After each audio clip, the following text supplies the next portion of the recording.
നല്ല കനത്തിന് വല്ല ഓർഡർ ചെയ്തിട്ടോ, നല്ല വിശപ്പുണ്ട്. നമുക്ക് ഫലൂഡ തന്നെ ഓർഡർ ചെയ്താലോ? ഓ മതി, എന്തായാലും മതി. മിനി ഫലൂഡ വേണോ വലിയ ഫലൂഡ വേണോ? ഹലോ, എമ്മാരി സ്പീഡിലാ മോനെ ടൈപ്പ് ചെയ്യുന്നേ. ഇതൊരു പണിയാക്കി കൂടെ? ശ്രമിക്കുന്നുണ്ട്, പക്ഷേ നടക്കുന്നില്ല. എന്നാ ഇപ്പൊ ബെസ്റ്റ് സമയമാണ് കേട്ടോ.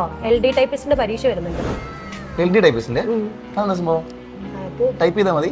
ടൈപ്പ് ചെയ്താൽ മാത്രം പോരാ, പരീക്ഷയ്ക്ക് GKയും മലയാളവും മാത്സ് ഒക്കെ പഠിച്ച് പരീക്ഷ എഴുതണം. പഠിക്കണം അല്ലേ? അതിനെന്താ നല്ല ബെസ്റ്റ് കോച്ചിങ് ഇല്ലേ? April 6 സ്റ്റാർട്ട് ചെയ്യുന്നുണ്ട്. 2499 രൂപ ഫീസ് ഉണ്ട്. അതെയോ? എവിടെയാ അത്? നമ്മുടെ സൈലം BSc-ല്. അത് പഠിച്ചാൽ കിട്ടും? അതിൽ നന്നായി ചേർന്ന് നല്ല അടിപൊളിയായിട്ട് പഠിക്കുവാണ്. നല്ല ടൈപ്പിംഗ് സ്പീഡ് ഒക്കെ ഉണ്ടെങ്കിൽ ഉറപ്പായിട്ടും ജോലി ചെയ്യും. എന്ന് എനിക്ക് 2500 കടം തരാമോ? പറഞ്ഞു കുടിക്കുക. വേണ്ട, ഞാൻ ജോയിൻ ചെയ്യാം. ശരി, തരാം. എന്നാ പിന്നെ സെറ്റ് അല്ലേ? ജോയിൻ ചെയ്യാം.